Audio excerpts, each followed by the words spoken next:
Hello, my fellow YouTubers. This is your boy, your man, your YouTuber, Jack McCarthy.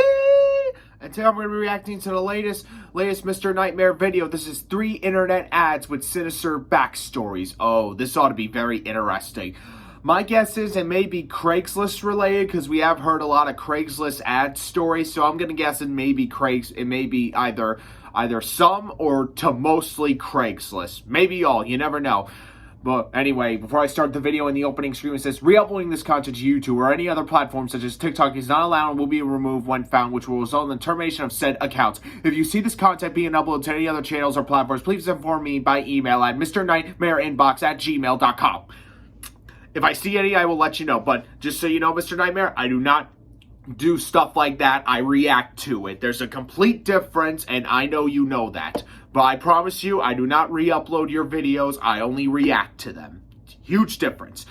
Anyway, before I begin, like, subscribe, click the little bell, check out Mr. Nightmare, and make sure you do click the bell because you'll never, ever miss out on the updates or the videos such as this. Like I said, check out Mr. Nightmare and all his great content, and you see stuff like, you know, re-uploading stuff and all, make sure you talk to him, give him the information, and they can shut them down.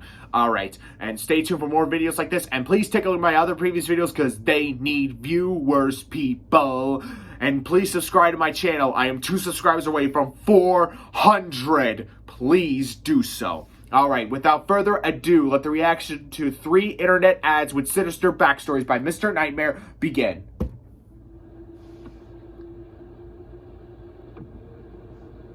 In June of 2019, an ad was posted on Craigslist for a room available for rent in a single-family home in Willow Grove, Pennsylvania. Okay. The ad wasn't for a whole house rental. Rather, the man who posted the ad was looking to be roommates with somebody.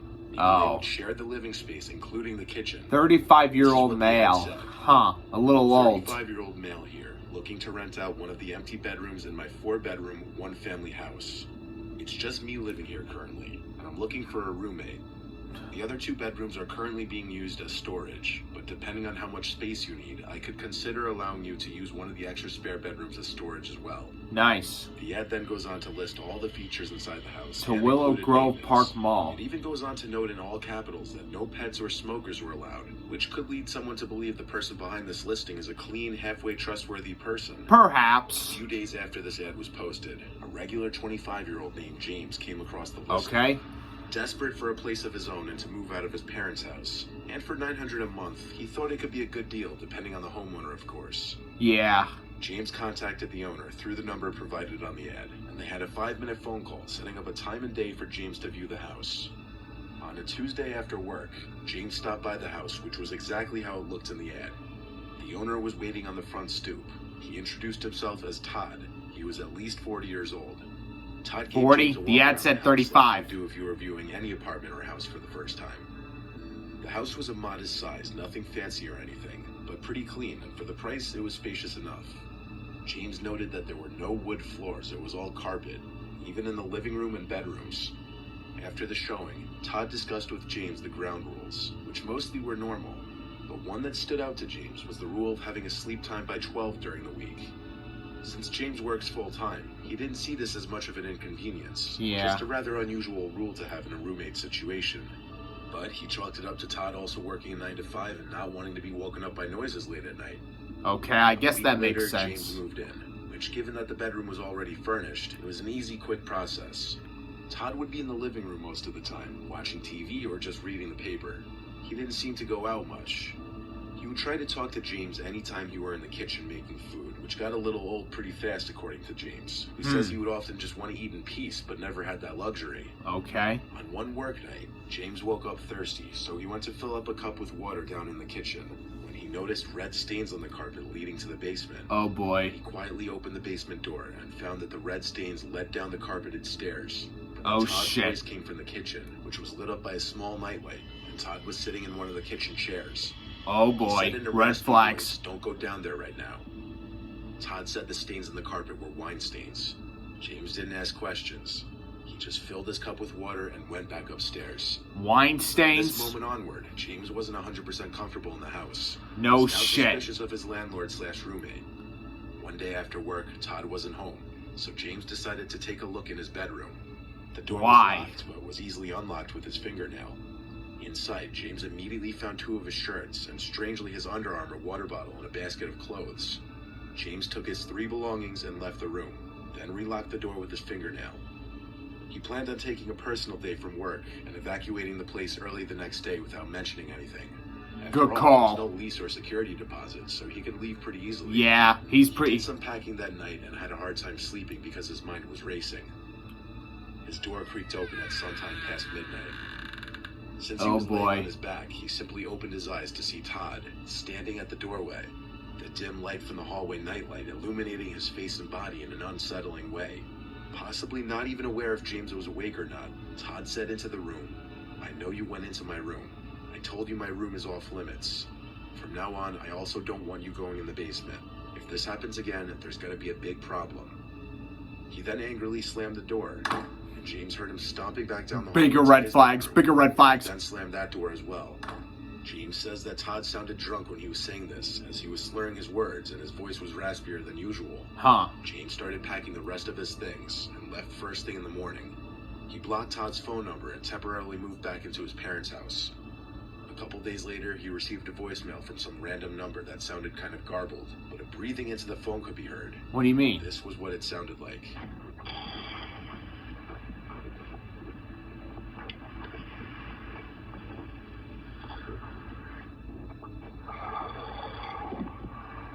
Okay, creepy alert, creepy alert. Carpets weren't wine, they looked more like blood stains. Definitely blood. I think there was a you-know-what. Number 2. This next ad was a lot more sinister and dark on the surface. Cannibal Cafe. 2001. In the early days I don't like this. I don't like the look of that. Cannibal Cafe, a defunct forum for people with a cannibalism fetish. This is where Armin Maiwis posted his gruesome, barbaric request that looked like this. It was titled, "Wanted a Battle Boy. Are you between 18 and 25 years old, normal and healthy? Is it your desire to put an end to your life? But if you want something more sensible, then come to me. I'll slaughter you and use your body in delicious steaks and schnitzel. Interested? Then please apply with indication of age, height, and weight, and preferably with a photo." It was signed Frankie, a fake name that Armin was using. Oh This boy. may remind some of you about a similar Craigslist ad that I included in a video years ago. I think I remember it, but I'm not 100% positive. Bodies for cannibalistic desires. The only difference is that it's a known fact that this ad had a victim, 43-year-old Bernd Brandes. Oh Brandes boy. stumbled across the ad and reached out to Armin, and they later met at his house. Armin was Wow. caught weeks after he and Brandes had met, after putting out an advertisement for a second victim, which was reported by an Austrian student. Good Armin call. was arrested. He confessed to being a cannibal and having chopped Brandes up and eaten him. He said it was something he had wanted to do for a long time. He said to the court on the first day of his trial for murder, "I always had the fantasy, and in the end, I fulfilled it."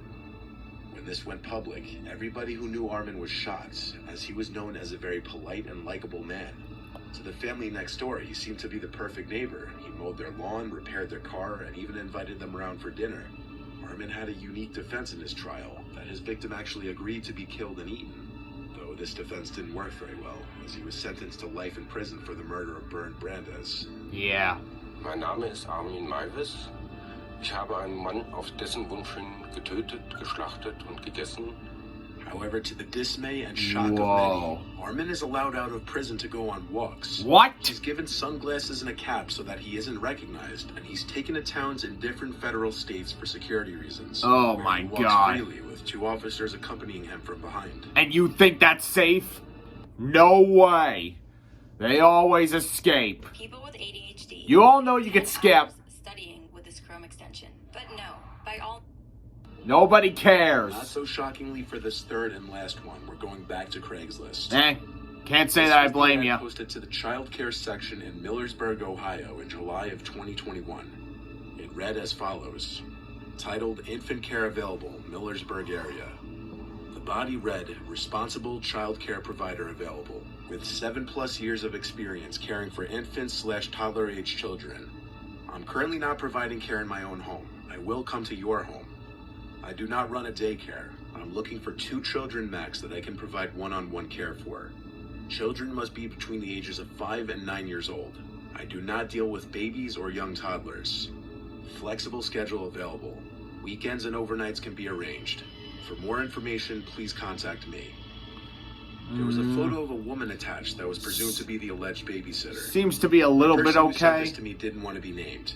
However, she is a single mother of 2 kids, and she was looking for an affordable, trustworthy babysitter. Okay. She found this ad on Craigslist and contacted the person who posted the ad by email since there was no phone number listed. She stated in her original email that she was looking for somebody to watch her 8-year-old twins during the weeknights while she was at work. Okay. The person emailed back swiftly, stating she was interested in working for her. The mother wanted to first meet the babysitter beforehand, of course, so she asked for her phone number. She texted the number that was given to her, but after the mother gave the sitter her address, they stopped answering, and it wasn't until later that night that the mother got a text back saying, "Thanks for the address, I'll see you soon," with a winky face.